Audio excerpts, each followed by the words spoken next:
Page Elodie 59 Medium. Aujourd'hui, nous allons parler des signes que nous pouvons avoir au niveau des anges dans la vie du quotidien, justement tous les jours. Dès qu'on se lève au coucher, on peut avoir des signes des anges gardiens, tout simplement.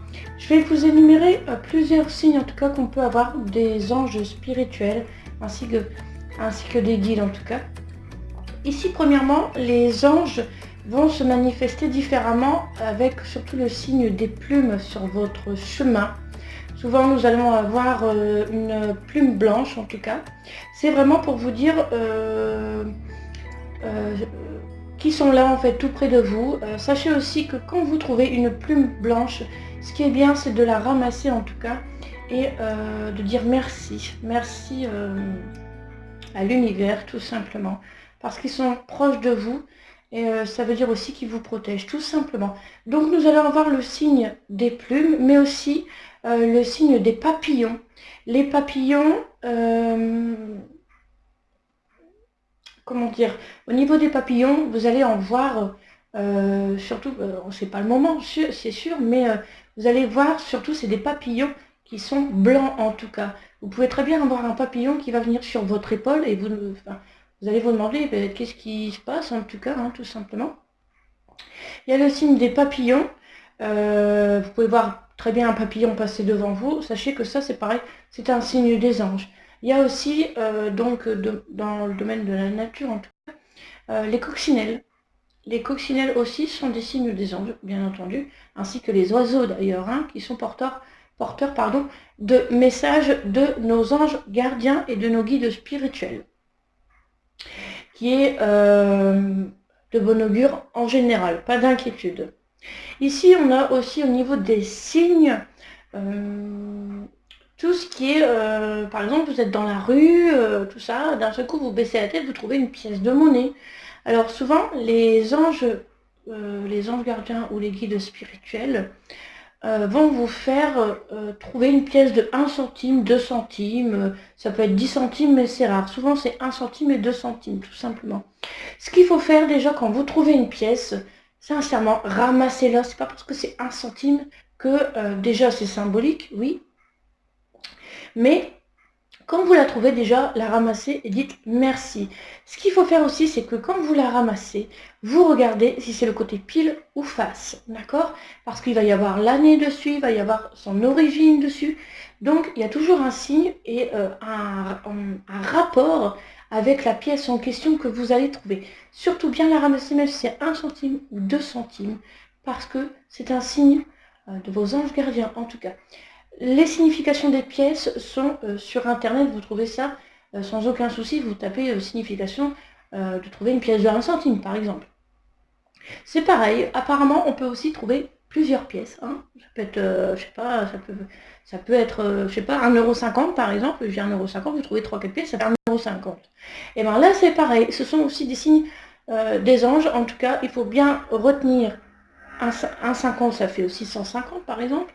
Il faudra à ce moment-là chercher le chiffre sur internet, que veut dire le numéro entre guillemets 150. Enfin, le chiffre par exemple, si vous avez 3 pièces, vous regardez aussi le chiffre 3. Enfin, vous voyez, il faut toujours décrypter, en tout cas, c'est jamais forcément direct pour justement trouver tout de suite le message. En gros, d'accord, c'est ça.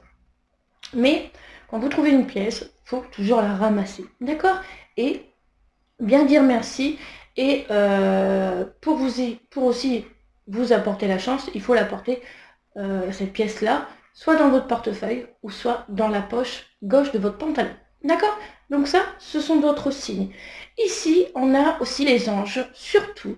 Ils aiment, oui, les plumes, les papillons, les coccinelles, tout ça, mais leur prédilection, entre guillemets, je suis désolée, c'est un petit peu ça, leur préférence, on va dire, leur préférence de communication, les anges gardiens communiquent beaucoup avec les chiffres, que ce soit les heures miroirs, que ce soit des chiffres sur des plaques d'immatriculation, des chiffres sur des portes. Alors, sachez aussi que ça arrive souvent et on n'y prête pas forcément attention.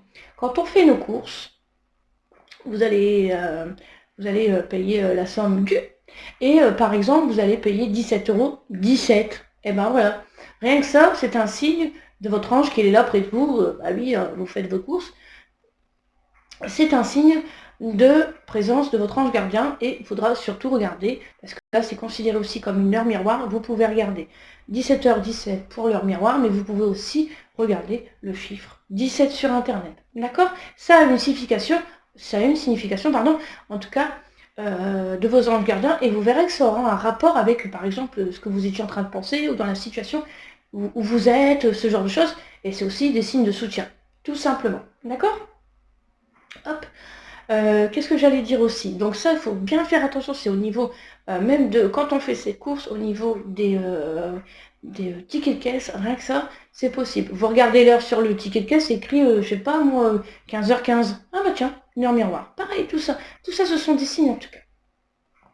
Au niveau des chiffres, c'est pareil. Quand vous êtes en voiture et tout ça, vous voyez, tiens, une plaque d'immatriculation, 444. Bon, ça c'est pareil, tout ça c'est un signe. Et le 444, vous verrez que vous étiez en train de penser à quelque chose, hein, ou demander un signe de votre ange, tout simplement.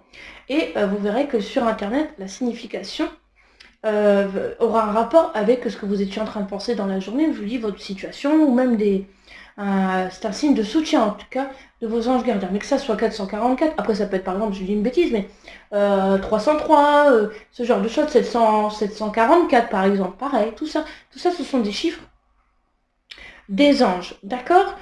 Il y a Dorine Vertu qui a fait le livre, en tout cas 101 messages des anges.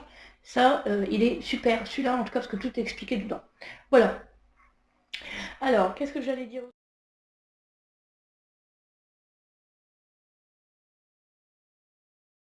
Donc, je disais, au niveau des signes des anges gardiens, vous pouvez avoir les plaques de porte hein, qui ont un sens avec les messages des anges, en tout cas.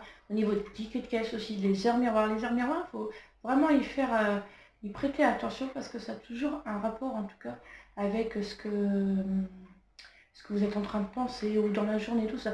C'est pareil, moi ça m'arrive souvent aussi, ce qu'il faut faire attention, enfin, y prêter attention surtout, c'est au niveau, vous savez, vous conduisez dans la voiture et vous voyez au niveau des kilomètres. D'un seul coup, vous voyez, par exemple, 300 kilomètres. Bon, bah, rien que ça, mais c'est au moment, à l'instant T, vous allez baisser la tête, par exemple, vous voyez. Et c'est à ce moment-là que, justement, il faut retenir ce chiffre, tout simplement, au moment où vous en apercevez, tout simplement. D'accord? Donc ça, vraiment, au niveau même des chiffres du tableau de bord, quoi, au niveau des kilomètres, rien que ça, ce sont des signes de vos guides spirituels, tout simplement. Voilà, c'est tout ce que j'avais à vous dire, en tout cas, pour cette vidéo sur les signes des anges gardiens et des guides spirituels. Je vous dis à bientôt. N'hésitez pas à vous abonner à ma page Elodie59 Medium, à liker si vous désirez ma page. Et n'hésitez pas à écrire en commentaire si vous avez une question ou quoi que ce soit. Je vous répondrai volontiers, il n'y a aucun souci. Je vous dis à bientôt et je vous souhaite une bonne journée. Merci à tous. Au revoir.